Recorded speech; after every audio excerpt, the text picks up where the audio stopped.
Well, hello there. Welcome to this video. It is one of those videos that I do that makes you think, so let me apologize in advance. I am actually going to whoop your backside. I'm going to take you on a journey that makes you think and makes you question some of the things you already do.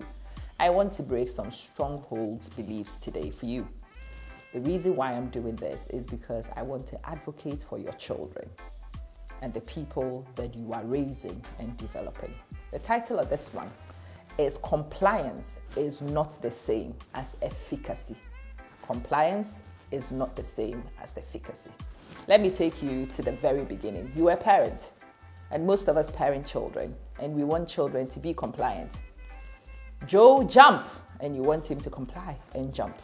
Stop, you want him to stop. Go, you want him to go. And most of us position ourselves in pursuit of compliance. But today, I am hoping that I will help you to contest with this thing and realize some of the damage you can do when you focus on compliance. Human beings are agentic, especially when you are mature and you are an adult. You are supposed to be agentic. You should make certain decisions in your own life. You should have enough practice so that the decisions you make actually bring you the outcomes you want. Unfortunately, this is not a magical thing. It is something you do out of practice. But as a parent, you can also sabotage your children and make it impossible for them to do this. Those of you who focus on compliance and you make all the decisions, go, stop, sit, eat, blah, blah, you don't give your children chances to make decisions on the simple things that could help them to learn to make decisions on the big things. So let's go back to agentic raising of children. When your focus is agentic raising of children, compliance is not your main focus. No, efficacy is what you are looking for. You want your children to be able to decide the things that they are going to do. And you want them to see the consequences for the choices that they make. And no, you don't want them to be full adults where they make choices on big life-changing decisions, get it wrong, and affect their lives negatively. What you want is to give them choices from when they are young. Which color crayon are they going to use, the red one or the blue one? It doesn't matter in the grand scheme of things which color they choose. But you will teach your children to choose the blue one and to see what the blue one does. And sometimes regret that they chose the blue one because their friend who chose the red one has done something better. And sometimes you want them to go back to the red one and draw and realize, it's not the crayon which makes the drawing nice. It is the artist who makes the drawing nice. It's a crayon and it's a drawing. It doesn't affect their lives in any meaningful way going forward, but they will learn valuable lessons going forward. You have teenagers, and you determine what your teenagers eat. Sandwiches for school, tick, you decide. The color of knickers they wear, tick, you decide. The kind of friends they keep, tick, you decide. The kind of air they breathe, tick, you decide. When on this earth are you going to allow your children a chance to decide something so that they can see whether their decision making is on point or not? Are you going to replace their brain? And how long can you do it for? You've got to, at some point, realize that it's a step-by-step decision. My daughter has a budget for her lunch money. And when she spent the whole budget on Wednesday, well, she is down to scraps Thursdays and Fridays. She's done it a couple of times and realized that she's going to eat scraps. And because she doesn't enjoy eating scraps, she's actually managing better at the moment. At the moment, she's managing what? 50 pounds a month, 50 pounds a week. It's not the end of the world if she mismanages it. I could give her a whole speech and tell her about how to manage money.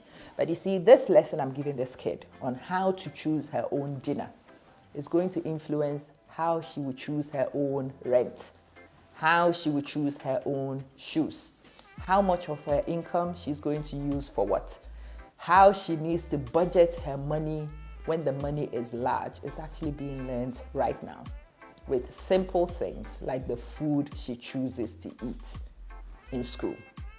I don't involve myself in that. Is it a risky strategy? Yes, they might make mistakes, but the stakes are low here. They will need to learn this to take to the high stake events, and you, the parent, will have to learn to stop being a control freak. And this is me. I am a celebrated control freak, but I have come to realize the damage you do to young children, young adults, when you focus on compliance. No, don't need them to speak the way you like to speak. Let them speak the way they want to speak. Let them take it into places and see how people respond. Let people actually target them and give them feedback on how they speak so they can see if their strategy works or it doesn't, and they can refine the strategy. But the decision making is something they need to practice. Yeah? Sometimes this is controversial, but you've got to let your children encounter some weird friends and to see how the weird friends affect things.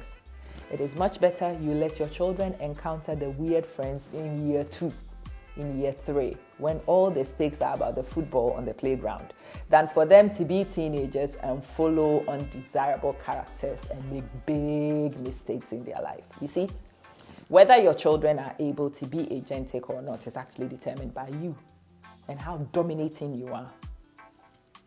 If you create opportunities for them to practice, they will get better. They will become better skilled.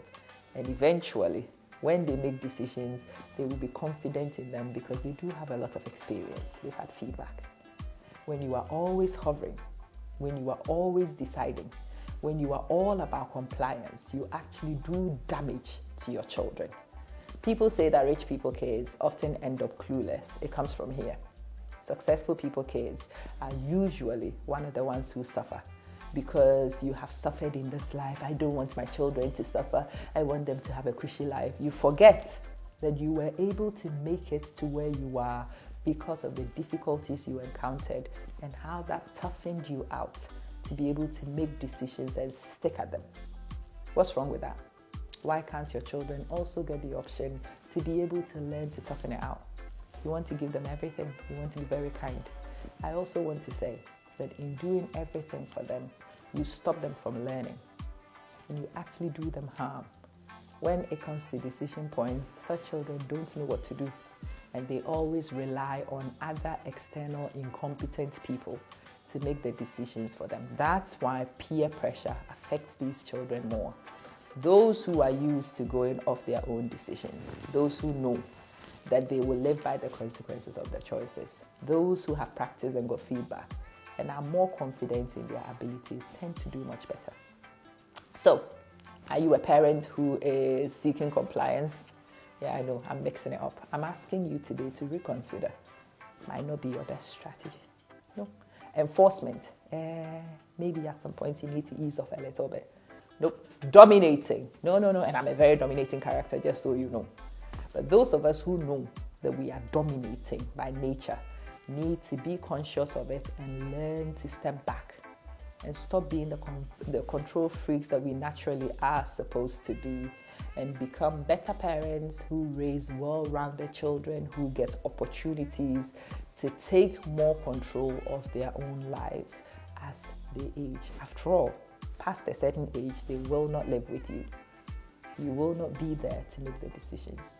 So it is actually in your best interest and in that of your child to help them to build themselves up, to being able to make these decisions on their own and getting it right first time. See, compliance is not always the best policy. Efficacy is a much better policy when you think about it as a parent. I apologized, but I don't actually apologize. I look forward to mixing your head up and making you rethink some of these stronghold beliefs. Hopefully, rethinking some of these will help us to modify in meaningful ways that get us better outcomes. Salamu alaikum, as my hosts will say. It actually means may the peace of the Lord be with you. And happy parenting, and hope that we become more competent because of these things that we encounter and think about. See you in the next video.